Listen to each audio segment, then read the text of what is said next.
माननीय श्री जयराम महतो जी ने कल एक बात कही थी कि एक वो समय था जब उग्रवादियों के भय से अंचल, थाना, प्रखंड नियंत्रित होता था। कल एक बात मुझे बहुत अच्छी लगी और इस मंच के माध्यम से मैं राज्य के कार्यपालिका को कहना चाहता हूं। हालांकि कुछ हमारे माननीय सदस्यों ने उसको दूसरे रूप में लिया। विधानसभा के सदस्य माननीय श्री जयराम महतो जी ने कल एक बात कही थी कि एक वो समय था जब उग्रवादियों के भय से अंचल, थाना, प्रखंड नियंत्रित होता था। कुछ लोगों ने इसे इस रूप में देखा कि क्या आप वही व्यवस्था चाहते हैं। मैं समझता हूं कि इसके पीछे ये सोच थी कि यदि विधायिका की प्रणाली कमजोर होगी तो फिर से उग्रवाद की प्रणाली मजबूत हो जाएगी झारखंड के ग्रामीण क्षेत्रों में। और इसीलिए मैंने कहा कि इस मंच से हम कार्यपालिका को भी कहते हैं कि हमारी संस्कृति इतनी आदर्शपूर्ण होनी चाहिए और विधायिका भी अपनी जिम्मेवारी को समझे। हमारे यहाँ जो व्यवस्था है वो प्रत्यक्ष शासन व्यवस्था है।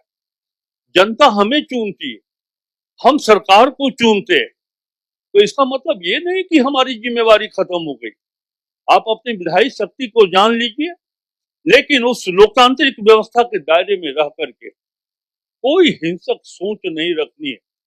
इतनी सारी शक्ति है, प्रिविलेज है, कॉल अटेंशन है, जीरो आवर है, और जो घेरा है उससे बाहर तो कोई जा नहीं सकता। इसीलिए समावेशी विकास के बारे में मैं बहुत ही संक्षेप में इतना कहना चाहूंगा। और अभी हमारी बातचीत हो रही थी आदरणीय राज्यसभा के उपसभापति जी से। ये बात मुझे बहुत अच्छी लगी। उनसे जो बातें हुई मैं बहुत ही संक्षेप में रखना चाहता हूं। और एक वित्त मंत्री होने के नाते और जो हमारे राज्य के मुख्यमंत्री जी की सोच है और जिस तरह केंद्र सरकार से झारखंड के प्रति जो व्यवहार है, चाहे वो राजनीतिक व्यवहार हो या आर्थिक व्यवहार हो, उसमें मैं सुचिता कहीं नहीं देख पा रहा। और तब उन्होंने कहा कि राधा कृष्ण जी, विश्व का कोई भी देश अगर आर्थिक रूप से मजबूत नहीं है तो वैसे देश को पूछने वाला कोई नहीं रहता है। झारखंड को भी अगर आगे बढ़ना है तो आर्थिक दृष्टिकोण से झारखंड इतना मजबूत हो कि आंध्रा भी पूछे, केरल भी पूछे, महाराष्ट्र भी झारखंड की चिंता करे।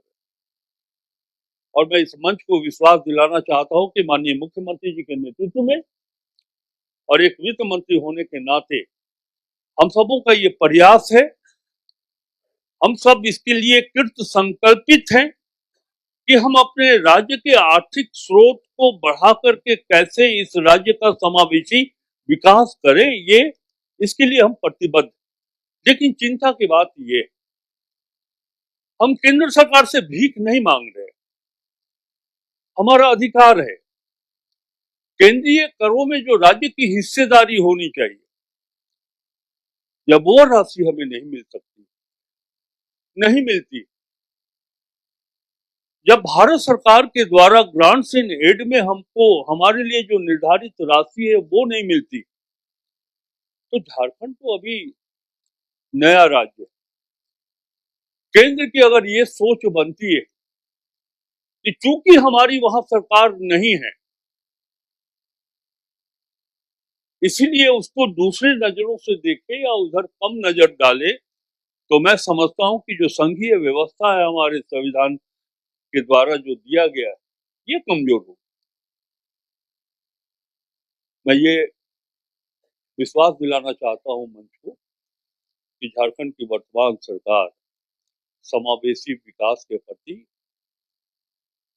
पूर्ण रूप से प्रतिबद्ध है और इसी का एक परिणाम है मैया सम्मान योजना। राज्य की आधी आबादी हमारी महिलाओं की है। 80% आबादी कृषि पर निर्भर करती है। और एक बात जान ले, इस राज्य को आपसे बेहतर कौन जानता होगा आदरणीय हरिवंश जी। यदि हमारी महिलाएं की सहभागिता न हो तो कृषि प्रक्षेत्र में वो विकास दर हमें नहीं मिल पाएगा जो झारखंड को आज मिल रहा है। और उनके सम्मान की रक्षा अगर किसी ने की है तो मुख्यमंत्री हेमंत सोरेन ने की है, जिनके कारण, जिनकी नीतियों के कारण, नियम के कारण आज राज्य के 55 लाख महिलाओं को, माताओं को, बहनों को 2,500 रुपया प्रति माह मिल रहा है। ये एक मैंने उदाहरण दिया समावेशी विकास का। मैं अंत में, चूंकि आदरणीय सीपी सिंह जी ने भी इस विषय को छुआ है, मैं भी इस विषय पर प्रकाश डालना चाहता हूं। देखिए, अगर आपको कुछ सीखने की ललक हो तो उसके लिए किसी अधिकारी को नियुक्त करने की आवश्यकता नहीं।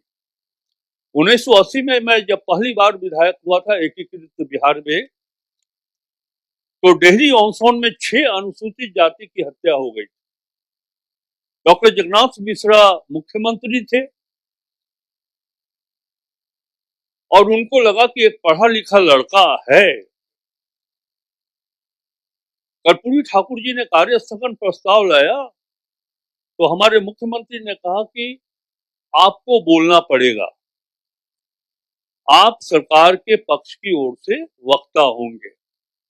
मैं इस सभा को बताना चाहता हूं कि मैं, चक्षु राय जी, 1.5 सेकंड नहीं बोल पाया।